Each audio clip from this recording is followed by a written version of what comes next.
take 1,500.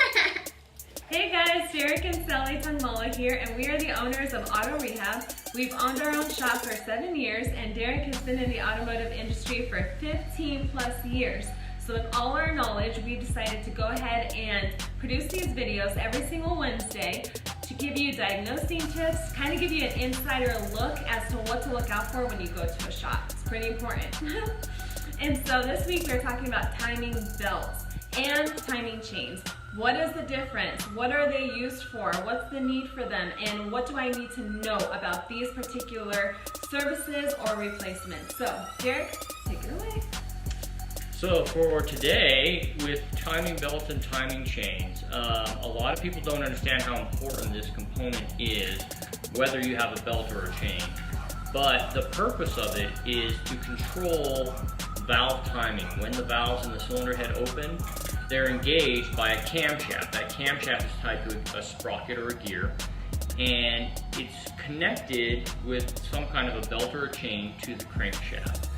This is what creates the correct timing for a valve to open, allow air fuel mixture to come in, close, allow the piston to come up and compress it, ignite, and then as it goes down and pushes back over, it allows it to go out the exhaust valve. It is a very important part. If a timing belt or a timing chain, if it were to break or jump a tooth or anything along those lines, you would potentially lose compression, and it would be something that would stop your vehicle from driving, and it's not something that is a simple fix. Oftentimes when one breaks, it can be catastrophic. So it is an important service for us to look at and to be aware of in general. Now, I know these are fairly pricey repairs, as far as like a maintenance repair, because it's kind of hard to go to a shop and pay for something when nothing's broke, nothing's happening. But this is one of those maintenance items. The timing belt, if you have a timing belt, is under a cover, or if you have a timing chain, would also be under a timing cover as well. And so it's not something you usually see. It's kind of into the motor. When you show up to a shop, it's good to know what you have. Oftentimes, if you don't know, you can ask your mechanic, your local mechanic, and just find, do I have a timing belt or a timing chain? They can look it up, or they can look at your engine. Or you can Google it. Or Google and solve. In regards to a timing belt, if you live in a hot weather climate area or a cold weather climate area, rubber acts differently in those two climates. So oftentimes in, let's just take for example Phoenix, timing belts will be recommended sooner or more often than up here in Flagstaff. Now this is a timing belt display. Up top here is the cam gear, which inside the motor would be connected to the camshaft as we control when the valves open and close. This is driven by a certain number of cogs to the crankshaft pulley.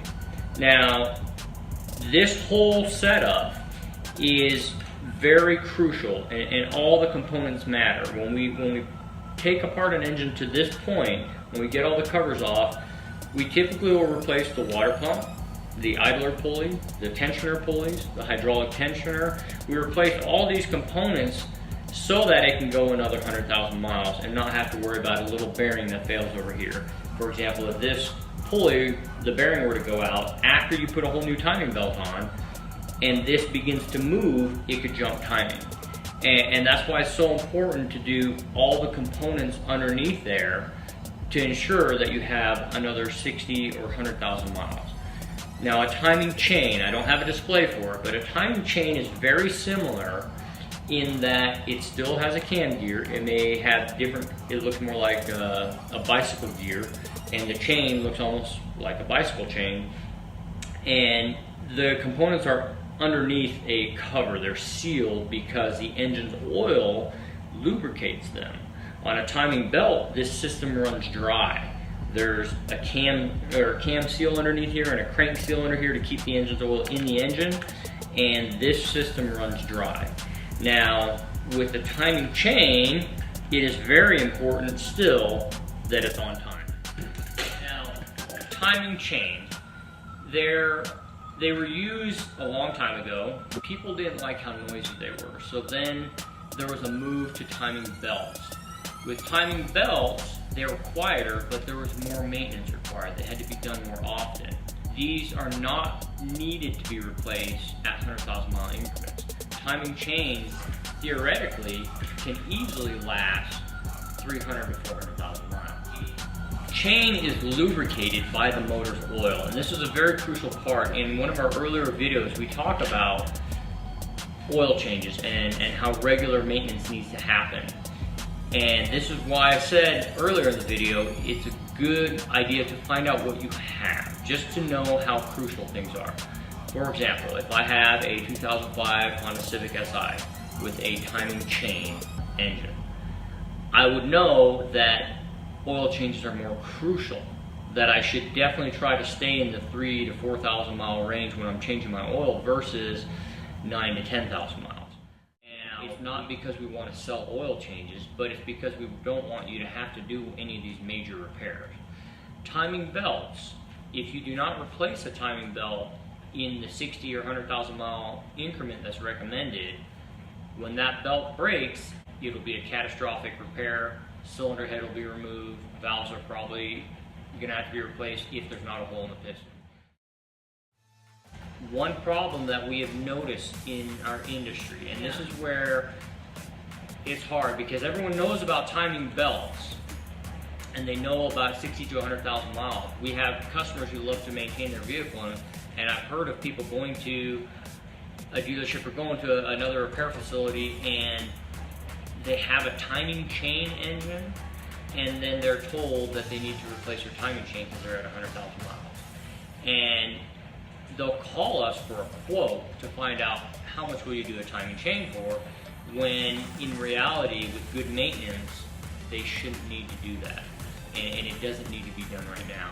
However, some shops or some repair facilities will use that and take advantage of the fact that everyone's heard of a timing belt, so let's just throw timing chains in there with it and sell it. Typically what causes a timing chain to stretch is if the vehicle is overheated a lot and if oil changes have not been done regularly. Typically you'll know because you'll have a noisier engine. You'll notice timing chains slap. At that point, yes, you do need to replace your timing chain. Just trying to inform you guys. If you have any questions, leave it in the comments below, and thanks for listening. Thanks for all that information, Derek. And like he said, go ahead and like this video, share it with all of your friends, and subscribe to our channel to make sure that you get all of these amazing tips every single Wednesday.